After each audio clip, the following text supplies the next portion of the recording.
Good morning poker.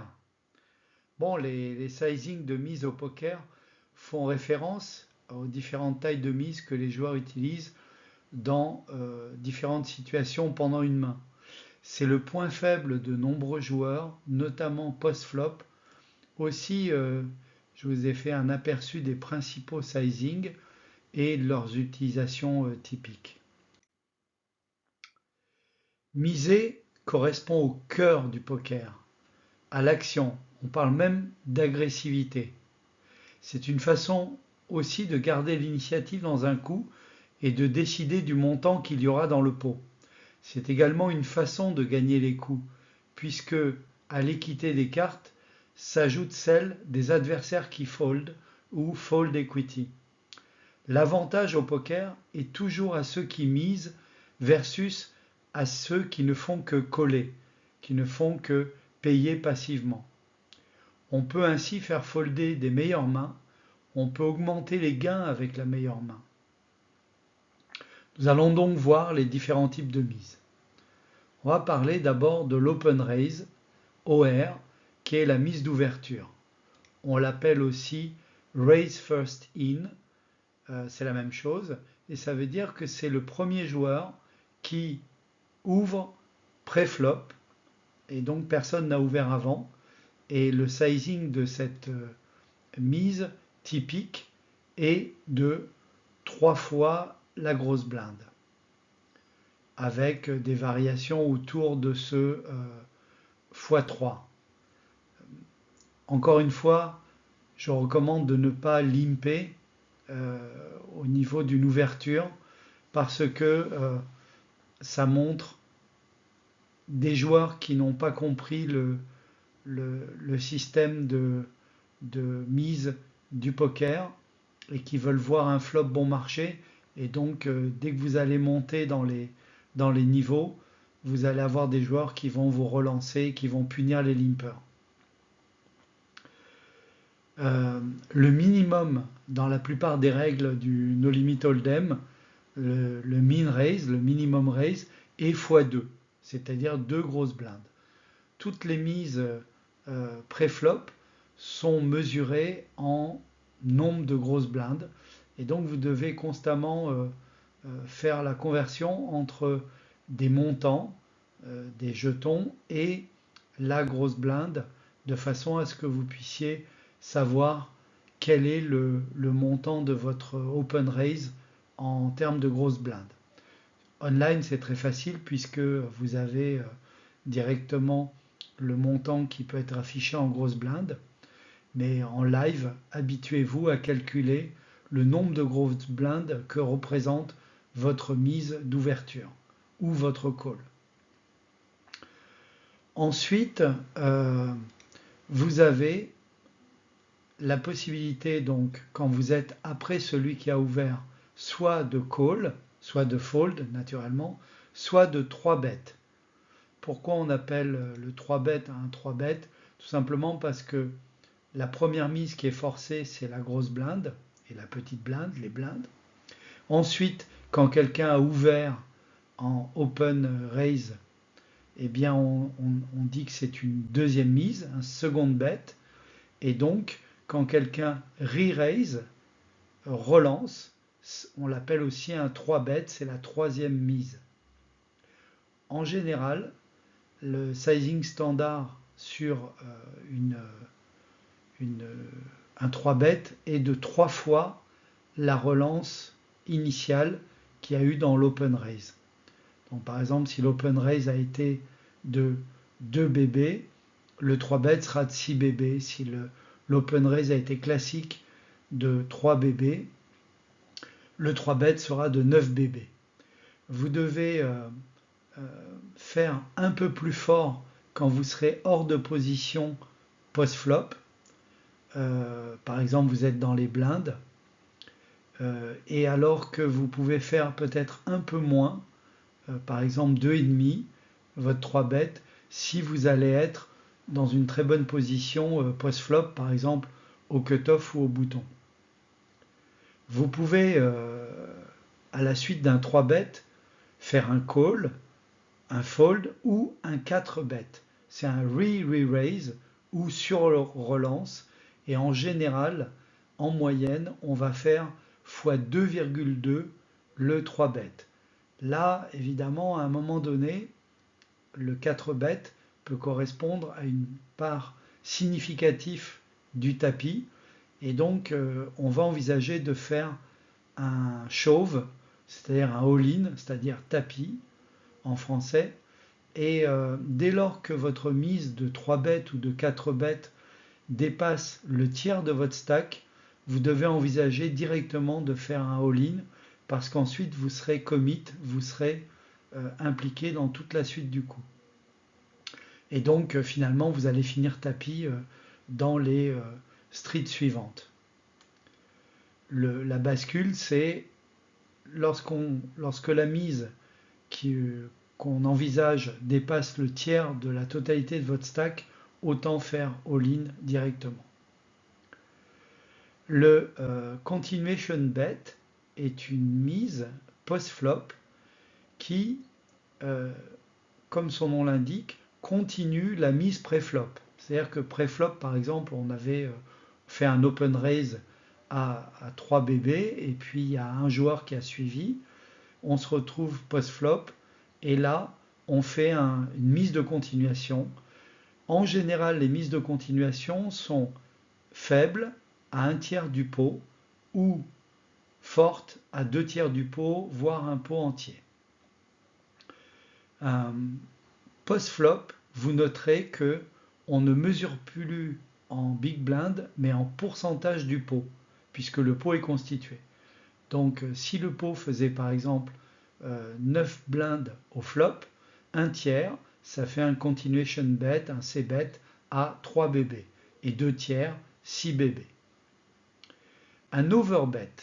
Un overbet, c'est une mise qui est plus importante que le pot.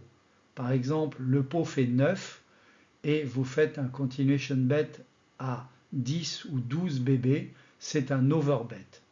On verra l'utilité de ce type de mise par rapport au profil des joueurs.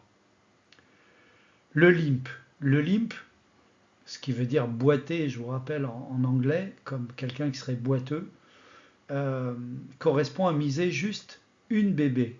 Donc c'est possible de faire un open de une bébé, mais c'est une erreur à la fois tactique et stratégique. Elle montre beaucoup de faiblesses. C'est la même chose pour un min bet, qui est la même chose qu'un limp, mais post-flop. Et donc, on va miser une blinde post-flop. Et donc, si vous faites un continuation bet, par exemple, de une blinde, on va dire que c'est un min bet. On ne peut pas miser moins qu'une blinde pré-flop ou post-flop. Un overlimp. Un overlimp, c'est quand quelqu'un a fait un limp et que les joueurs qui suivent se contentent juste de payer. Donc, ils font un overlimp. Comment on punit tous ces joueurs qui ont limpé et qui ont overlimpé? Eh bien, le punish de limper, la punition des limpers, avec un joueur qui serait agressif, on prend 3 bébés et on ajoute une blinde par limper et plus, bien entendu, les blindes et les antés. Donc, par exemple, ça nous donne, imaginons que l'on ait un limper et 2 overlimpers, donc 3 limpers en tout, ça nous fait 3 bébés plus 3 pour les 3 limpers ou overlimpers, ça fait 6, plus 2 bébés et demi pour une bébé de grosse blinde, une demi-bébé de small blind, plus une bébé dentée, par exemple, dans un tournoi, ce qui nous donne 8,5 blindes en tout. Donc pour punir 3 limpers avec des antés et une grosse blinde, petite blinde dans un tournoi, ça va vous faire une relance à 8,5 bébés. Évidemment, ça veut dire que le pot sera énorme si quelqu'un call. Sinon, vous allez ramasser 3 bébés pour les 3 limpers et overlimpers, plus les 2,5 bébés des blindes hantées et petite blinde. Donc vous allez risquer 8,5 BB pour gagner 5,5 BB. Et c'est rentable quand vous êtes avec des joueurs passifs qui ont juste limpé pour voir le flop avec n'importe quelle main. Si quelqu'un paye, en général, vous allez écrémer le nombre de joueurs, vous allez vous retrouver avec un seul joueur et souvent en position, et donc vous allez pouvoir, avec un continuation bet, définitivement assurer le gain de votre pot.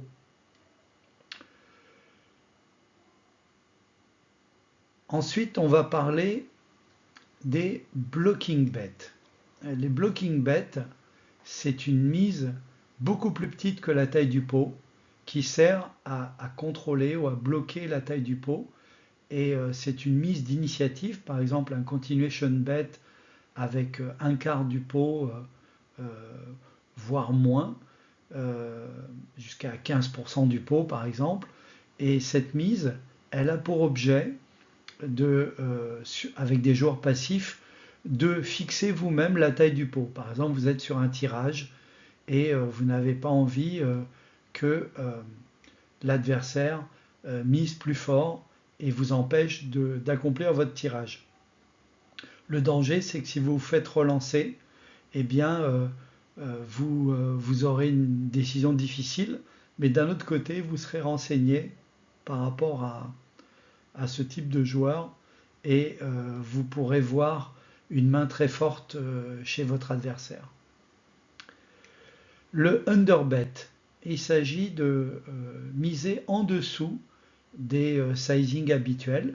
Par exemple, vous faites un continuation bet avec un quart du pot ou un cinquième du pot.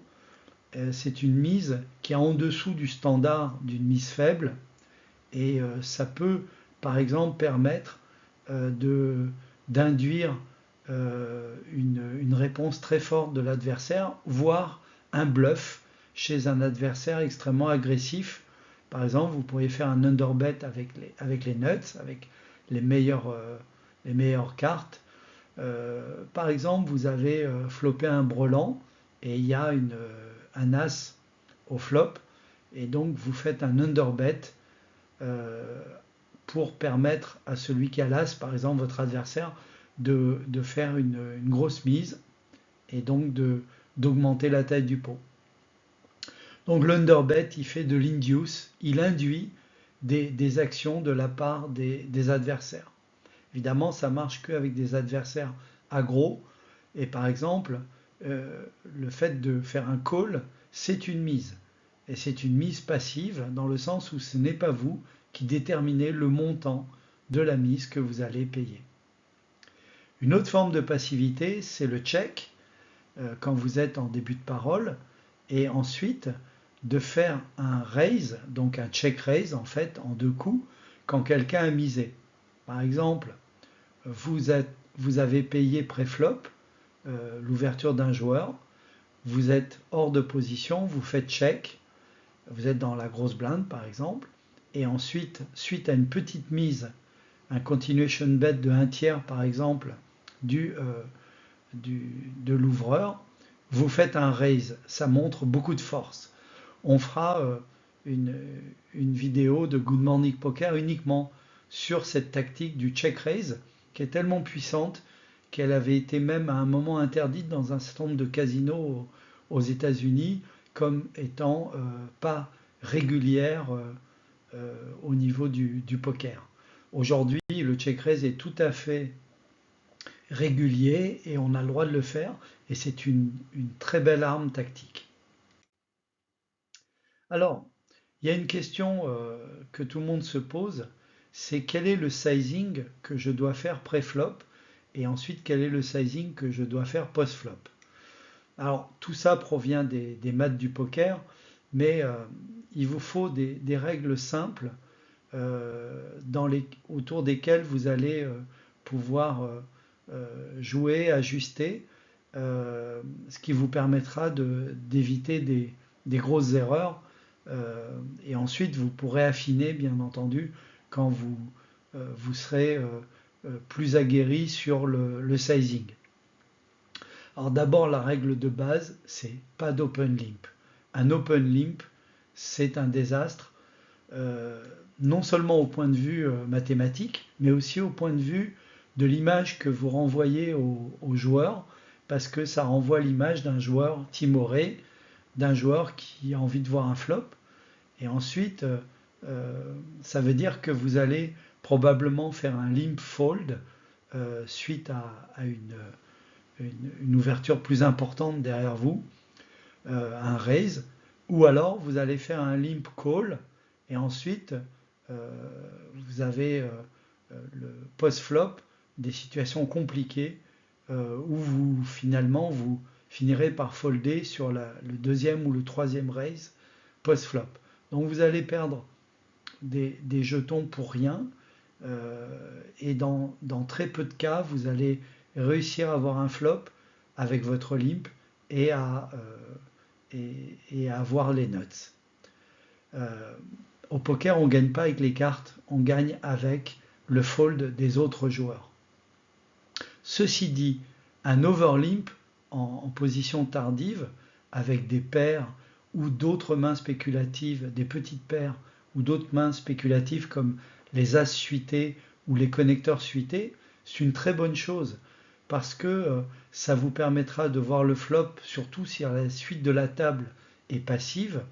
Donc quand vous faites un overlimp, vous regardez toujours à gauche de façon à ce que vous repériez s'il y a un joueur agressif après vous qui est capable de punir tous ces limpers. Et plus il y aura d'overlimp, évidemment, plus ça sera tentant pour un joueur de punir tout ça en faisant un gros raise. Donc si la table est passive et que vous n'avez pas ouvert en premier, donc vous n'avez pas fait d'open limp, vous pouvez faire un overlimp avec toutes sortes de mains spéculatives. L'ouverture normale, et donc l'open raise, il est de 2,2 à 3 bb suivant la position en tournoi. Donc plutôt 3 bb, voire 4 bb lorsque vous êtes UTG ou quand vous êtes en début de parole, et au fur et à mesure que vous vous rapprochez du bouton, vous pouvez descendre jusqu'à 2,2 bb. Évitez le min raise à 2 bb parce que pour la grosse blinde, ça équivaut à devoir mettre une seule blinde, et surtout si elle est hantée, c'est encore plus valable. Pratiquement c'est du any two cards, n'importe quelle carte pour la grosse blinde si vous faites un min raise et qu'il y a juste que la grosse blinde qui reste à définir. C'est pareil pour la petite blinde. Si il y a beaucoup de limper ou beaucoup de min raise, c'est très tentant juste de compléter pour la petite blinde. Donc ouvrez franchement, et plus vous êtes hors de position, plus vous ouvrez fort. 3 bb, c'est vraiment un standard logique par rapport à un tournoi. En cash game, c'est un peu différent parce que les blindes sont basses par rapport au stack des joueurs qui en général ont une profondeur de 100 voire 200 bb, et donc vous pouvez ouvrir x5 ou x6 en cash game, toujours en respectant le fait qu'une position tardive va ouvrir moins haut qu'une position de début de parole. En ce qui concerne les 3 bêtes, mathématiquement, quand vous êtes en position, vous allez plutôt ouvrir 2 fois et demi le 2 bêtes, donc l'ouverture. Donc par exemple, si quelqu'un avait ouvert 2 bb, eh bien vous êtes au bouton, vous allez faire un 3 bêtes à 5 bb par exemple. Donc 2 fois et demi la mise initiale. Si quelqu'un avait ouvert en 3 bb et que vous êtes hors de position, par exemple vous êtes en grosse blinde, eh bien vous allez faire x4, donc vous allez faire 12 bb votre 3 bêtes. Ce qui est important, c'est que votre 3 bêtes, il va être plus difficile à jouer hors de position qu'en position, puisque après vous allez être probablement en mode de continuation bet. Et donc si vous ne connectez pas le flop, si vous ne touchez pas au flop, vous aurez un vrai casse-tête à pouvoir faire votre continuation bet et à pouvoir suivre, surtout si vous n'avez pas touché la top pair ou mieux. Au fur et à mesure en tournoi que les blindes augmentent, vous allez diminuer vos sizing. Donc par exemple, quand vous approchez de la bulle en tournoi, eh bien vous allez peut-être au bouton faire juste un open raise à 2 bb par exemple. Et à un moment donné, vous allez atteindre le fameux seuil en tournoi de push or fold. C'est-à-dire que votre mise, elle va faire que vous allez être commit pour le coup, et donc vous allez dépasser dans vos mises le tiers de votre stack, et là vous êtes en mode push or fold, et donc votre sizing d'open, ça sera push, ça sera all-in, et vous atteignez notamment ce seuil lorsque votre stack est inférieur à 12 bb, à 12 grosses blindes, ou à 20 bb quand il y a des hantés. Donc c'est très dangereux de faire un open raise avec aussi peu de profondeur. Alors, pourquoi on mise? On mise pour deux raisons. La première raison, c'est en value. En anglais, on dit please call me.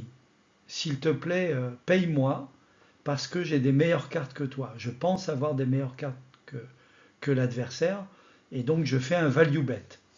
Donc toute l'évaluation par rapport au board et par rapport aux cartes que l'on a et au range de l'adversaire, c'est est-ce que je suis devant? Si votre réponse est probablement je suis devant, alors vous faites un value bet. Si au contraire vous pensez être derrière, mais que vous avez la position, que vous allez utiliser comme des ciseaux pour couper les cartes de l'adversaire qui sont meilleures, vous faites un bluff bet. Et là, quand vous faites un bluff bet, en fait, vous faites l'inverse. Vous faites please fold, s'il te plaît, couche-toi.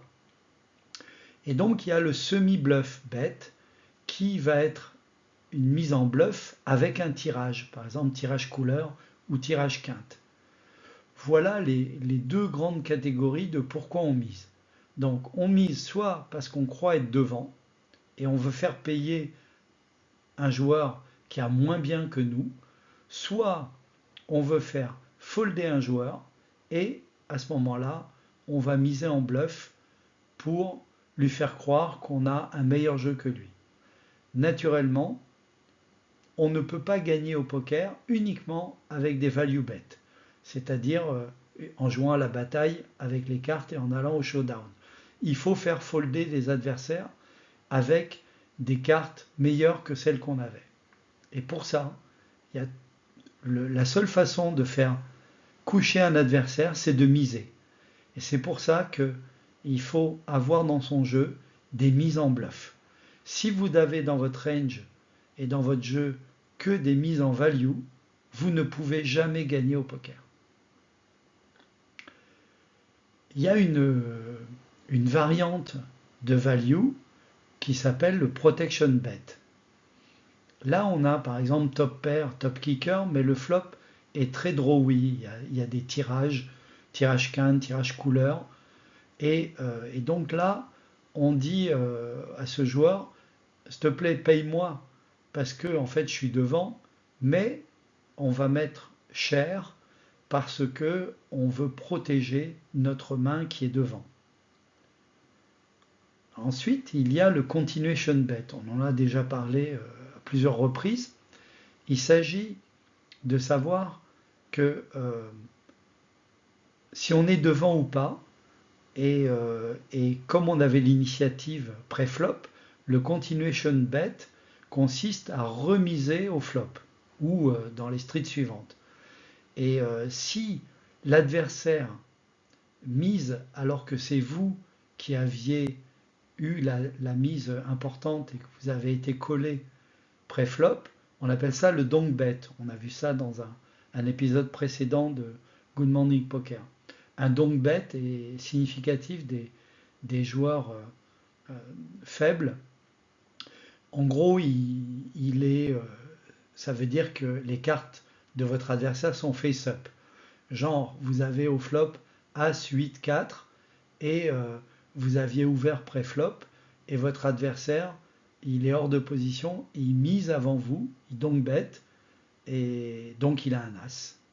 Et donc soit vous avez un As avec un meilleur kicker et là euh, vous allez gagner beaucoup, soit ça veut dire fold. Bon, pour en venir au continuation bet, donc on le fait en value ou en bluff. Si vous faites que des continuation bets en value, vous devez lutter contre le fait que vous n'allez connecter au flop en moyenne qu'une fois sur 3. C'est-à-dire que quand vous avez deux cartes, n'importe lesquelles, par exemple, vous avez As-Valet, eh bien, vous allez toucher un As ou un Valet au flop qu'une fois sur 3. Ou au mieux, hein, vous pourriez toucher As-Valet, ou Breland-Valet, ou Breland-As, ou voilà. Mais on va dire top pair ou seconde paire, vous allez connecter le flop qu'une fois sur 3. Donc vous ne pouvez pas attendre uniquement à miser des continuation bets en value. C'est pour ça que je vous donne la règle suivante qui est une règle d'or. Au flop, vous devez miser votre continuation bet 2/3 du temps en bluff et 1/3 du temps en value. Donc quand vous décidez de faire un continuation bet au flop, évidemment, il y a une raison de le faire ou pas. Et ça, on le voit dans le Good Morning Poker réservé au continuation bet. Mais pour faire simple, dans votre range, il doit y avoir beaucoup de bluffs au flop. Et donc beaucoup de continuation bet vont être faits avec pas du tout des cartes qui ont connecté le flop. Alors pourquoi ça? Parce que vous allez exploiter le fait que vos adversaires vont croire que vous avez des cartes meilleures qu'eux. Et donc vous allez comme ça intégrer des bluff bets ou des semi-bluff bets dans votre range. Et donc vous allez faire folder des adversaires fit or fold. Comme les gens savent ça, eh bien la plupart du temps, ils vont float, ils vont payer votre continuation bet au flop et on arrive au turn. Au turn, ça devient plus honnête. Vous allez avoir moitié de bluff et moitié de value. Et si on vous paye encore, ça commence à devenir très embêtant, surtout si vous êtes en bluff 2 fois, donc vous avez fait un deuxième barrel en bluff, et là on arrive à la river, qui est la plus honnête des 3 streets, post-flop, où là vous aurez 2/3 de vos mises en value et 1/3 en bluff. Voilà les lignes directrices de pourquoi on mise. On mise soit en value, soit en bluff. Quand on mise en bluff, on peut avoir quelques semi-bluffs, c'est-à-dire quelques outs pour éventuellement réaliser le tirage dans les streets suivantes. On peut aussi protéger en value sa top pair par exemple, et on peut faire un continuation bet qui permet très souvent de faire folder les adversaires passifs. Voilà pourquoi on mise au poker. Alors là, on est sur le plus complexe de tout le poker, qui est le sizing post-flop. Le sizing post-flop, c'est là où les bons joueurs font la différence. Et donc, je vais essayer de vous donner quelques règles de base, naturellement, qui peuvent être ensuite adaptées en fonction des joueurs. La première chose, la première question à se poser quand on est post-flop, c'est qui est devant. Et comme on ne travaille plus avec juste les cartes en mettant le joueur sur une seule carte, mais sur un range, sur un éventail de mains, on va dire qui a le range avantage, qui a le meilleur range par rapport à un board donné. Alors, il peut y avoir des avantages nets. Par exemple, vous avez ouvert pré-flop et le flop est As-8-4. Là, vous avez beaucoup d'As dans votre range et donc par rapport à celui qui vous a call, par exemple au cutoff, alors vous avez open raise UTG plus 1, il est vraisemblable que vous ayez le range advantage parce que au cutoff, il a pu payer avec des connecteurs, avec des petites paires, etc. Maintenant, s'il a une paire de 9 ou une paire de 8 sur un flop As-9-8, Rainbow, c'est-à-dire sans avoir deux cartes de la même couleur, eh bien, il a pu attraper le brelan 9 ou le brelan 8. Donc, en principe, vous avez le range avantage, mais en fonction de son comportement, de qui a connecté au board, vous allez voir par rapport à la réponse aux annonces, au fait que vous ayez misé et qui vous a collé rapidement, etc., ou voir qui vous a relancé, vous allez redéfinir le range avantage. Sur un flop 9-5-3 bicolore, par exemple, eh bien, le range avantage est plutôt pour le cutoff, parce qu'il a probablement fait un call avec des petites mains. Par exemple, il peut avoir fait un call avec As-9, ou avec 9 et 8, ou avec, par exemple, 10 et 9. Et donc, il se peut qu'il ait touché la top pair dans ce cas-là. La règle est très simple par rapport au range avantage. Quand vous pensez avoir l'avantage, vous pensez être devant, vous misez fort quand le board il est drawy, c'est-à-dire quand le board il est connecté avec deux cartes qui suivent ou bicolore, voire monocolore, vous avez intérêt à miser fort, comme 2/3 du pot par exemple, par rapport à un continuation bet.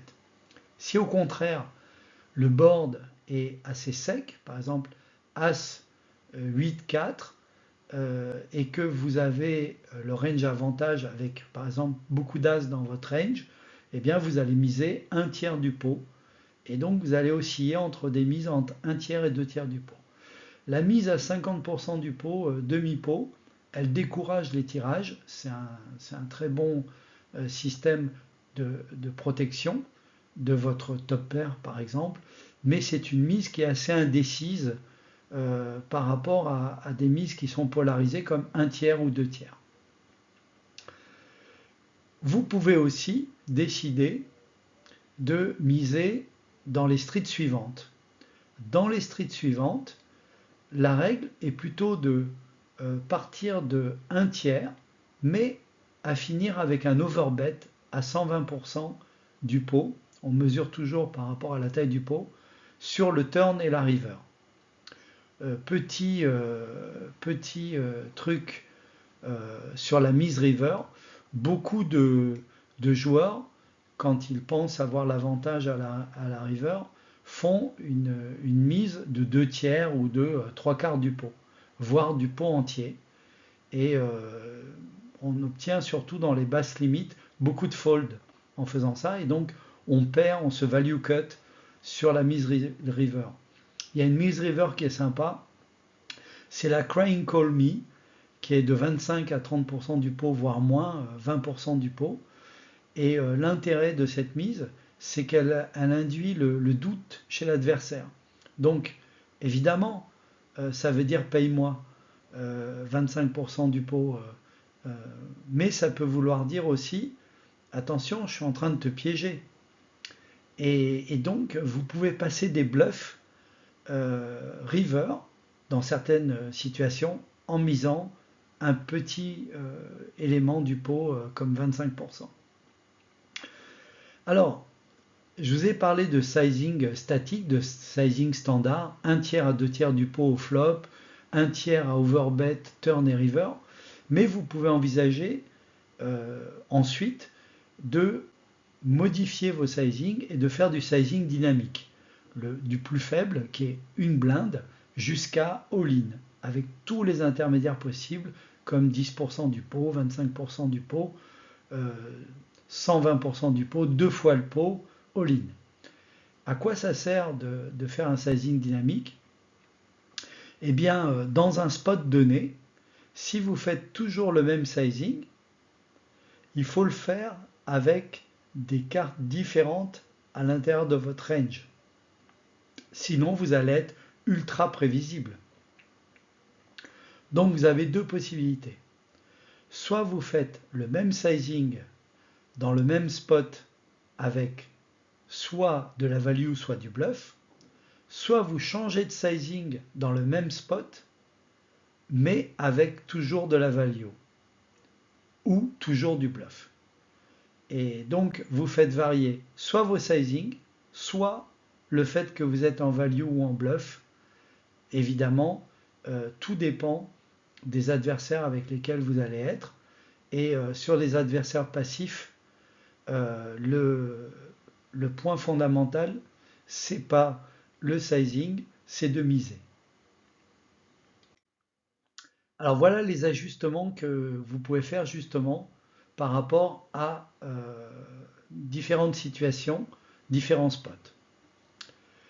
Le vol de blinde. Le vol de blinde, c'est quand vous avez deux joueurs dans les blindes et vous êtes au cut-off ou à jack même ou au bouton, personne n'a ouvert et les blindes sont très hautes dans le tournoi et ça vaut la peine de voler les blindes en misant, en faisant une ouverture ou en faisant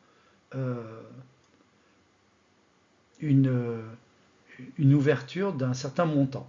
Par exemple, un open raise au bouton, vous ouvrez à 2 bébés. Est-ce que ça sera suffisant pour que les joueurs type, les joueurs, vous vous souvenez, tight passif, fold? Si oui, eh bien vous avez gagné les blindes. Donc il faut déterminer assez vite si les joueurs qui sont à votre gauche quand vous êtes au bouton sont des joueurs passifs et si oui, à quel seuil de fold ils vont folder leur blinde. N'oubliez pas qu'il faut que les deux fold et donc si un joueur fold 80% du temps et que l'autre joueur fold 50% du temps, en moyenne, il faudra que les deux joueurs fold 70% du temps et donc ça sera beaucoup plus compliqué qu'un seul joueur. Si vous êtes en petite blinde, vous avez juste à faire folder la grosse blinde et donc vous allez miser et déterminer ce seuil de fold. Un autre ajustement qu'il faut faire, j'en ai parlé tout à l'heure, c'est que quand vous faites un 3-bet, quand vous envisagez de faire un 3-bet, donc une relance, sur-relance, il faut miser plus fort quand vous serez hors de position post-flop. Par exemple, x4 au lieu de x2,5. Le montant de l'open raise. Alors, j'en ai parlé, mais je vous en reparle de manière plus précise. Quand vous avez des flops dry, des flops par exemple avec As et puis deux petites cartes, des flops où il n'y a pas de potentiel tirage quinte ou tirage couleur, vous pouvez faire des continuation bets même de 25% ou de 1/3 du pot. En revanche, sur les flops wet, vous avez intérêt à miser fort pour protéger votre range de 50 à 80% du pot, de façon à décourager les joueurs qui ont des tirages. N'essayez pas d'être tricky et de faire une mise faible sur un flop wet. C'est extrêmement dangereux, ils vont finir par toucher leur tirage et vous allez perdre le pot. Si vous avez un board wet et que vous avez les nuts, bon, sauf le carré évidemment parce que personne ne vous paiera. Vous avez 5 joueurs par exemple, un multi-way pot, 5 joueurs et le, le board, c'est par exemple Dame 10 4 avec Dame 10 à carreau. Et vous avez deux dames. Vous n'hésitez pas, vous faites plus que le pot, voire vous faites deux fois le pot pour vraiment faire payer très cher les tirages quintes ou les tirages couleurs des autres joueurs.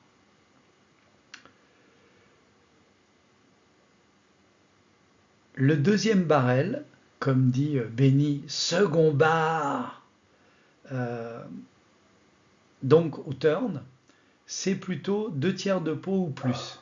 C'est-à-dire que au turn, il ne faut pas hésiter à mettre assez cher, puisque déjà le pot est plus important qu'au flop, puisque il y a eu un certain nombre de joueurs qui ont soit continuation bet, soit payé le continuation bet. Et donc, en général, on fait un deuxième barrel à 2 tiers de pot ou plus, 3 quarts de pot, voire un pot entier. C'est le tournant du coup, et donc si on se fait payer, on va être à la river, et là, il y aura éventuellement un showdown. Donc, si vous faites un deuxième barrel en bluff, il faut vraiment décourager les joueurs. Si vous faites un deuxième barrel faible et que vous vous faites relancer, fuyez. C'est un fold. Et donc, vous pouvez être exploité par un deuxième barrel faible quand vous êtes en value, mais que vous n'êtes pas sûr de votre main. Alors, un autre ajustement, c'est le continuation bet. Donc, plus le pot a été 3 bêtes pré-flop, plus vous faites un continuation bet plus petit. Donc plutôt 25% ou un tiers dans les pots issus de 3 bêtes, parce que le pot est déjà assez important. Maintenant, on va voir les adaptations par rapport aux joueurs. Alors, la première adaptation, c'est les adversaires fit or fold. Les adversaires qui, lorsque on mise, ils fold parce qu'ils n'ont pas connecté le flop. Ils n'ont pas touché. Vous pouvez très bien miser faiblement et mettre beaucoup plus de bluff dans votre range. Et c'est ce qu'on appelle le seuil de c-bet fold. C'est-à-dire vous devez déterminer vos adversaires à partir de quel seuil de pourcentage du pot ils commencent systématiquement à folder toutes leurs mains qui n'ont pas connecté le flop. S'ils vous payent, ça veut dire qu'ils ont peut-être connecté le flop avec la deuxième paire, peut-être même avec la première paire, et là vous aviserez. Mais sinon, ils vont folder, et donc tous ces profils fit or fold, vous devez déterminer le seuil de douleur à partir duquel ils vont folder.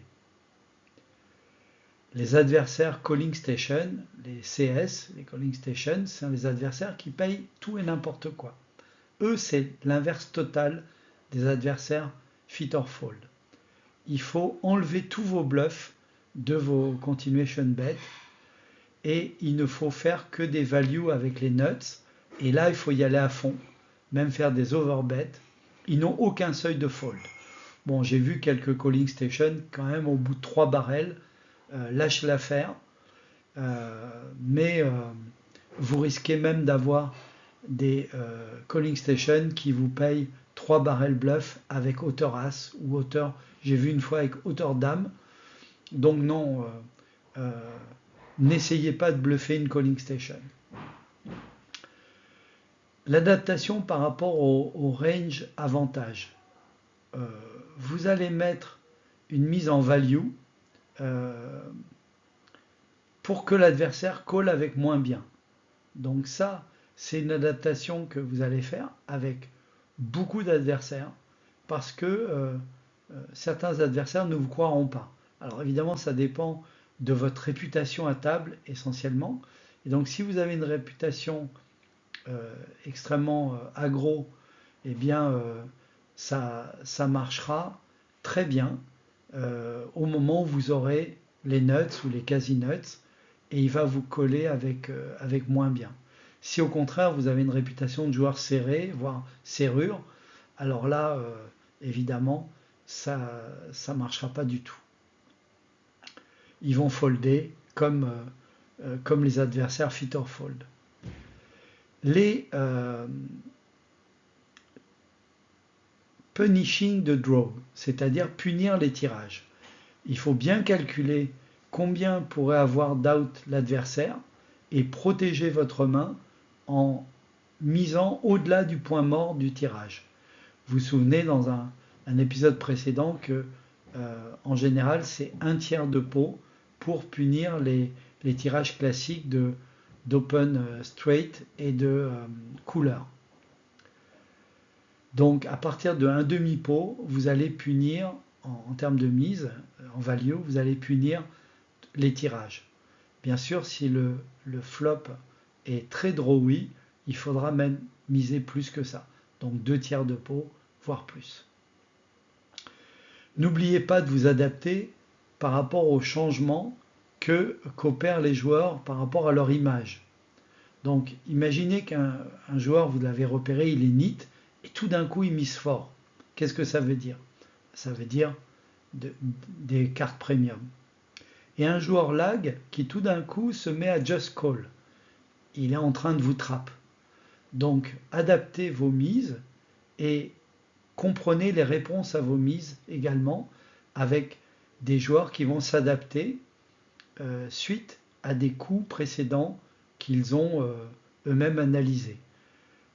Dans le cours d'une partie, il peut y avoir des changements qui sont dus aussi au tilt d'un joueur ou à des phénomènes externes des gens qui ne sont plus concentrés ou qui sont fatigués. Donc, adaptez-vous aux changements également de comportement. Un joueur qui est occupé, par exemple, sur son smartphone, il est en train de regarder ses mails, etc., il va check beaucoup plus souvent ses tirages et il va fold très souvent lorsqu'il n'aura pas connecté le flop, parce qu'il n'aura pas le temps de réfléchir à autre chose. Donc, repérez les joueurs qui ne sont pas concentrés, qui sont sur autre chose, et exploitez-les aussi par rapport à vos mises. Ce qui est certain, c'est que si vous ne misez pas, vous ne pouvez pas gagner le coup autrement qu'au showdown. En résumé, et ça c'est une phrase fondamentale, betting is beautiful. Miser, c'est beau. Et a caller is a loser. Celui qui paye, c'est juste un perdant. Alors, un sizing fort, ça polarise votre mise, soit en value, soit en bluff. Un sizing fort veut dire quelque chose pour vous et pour vos adversaires. Un sizing faible a peu de signification et vous ne pouvez pas en déduire grand-chose sur le range de votre adversaire et votre adversaire ne peut pas déduire grand-chose sur votre range. Ajustez suivant le spot. Volez les blindes. Faites des continuation bets en bluff. Adaptez-vous en fonction de l'adversaire et de votre propre image.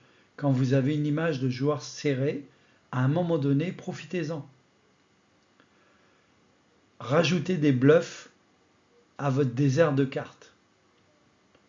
Adaptez-vous en fonction de la texture du board. Vous vous rappelez, flop wet, avec beaucoup de tirages, très connecté, misez fort. Flop sec, misez faible ou ne misez pas pour piéger. Adaptez-vous aussi en fonction de qui a l'avantage du range, qui est devant. Et voilà pour les sizing, c'est un élément fondamental du jeu avec la position et bien entendu les ranges. À vous de jouer. Au revoir.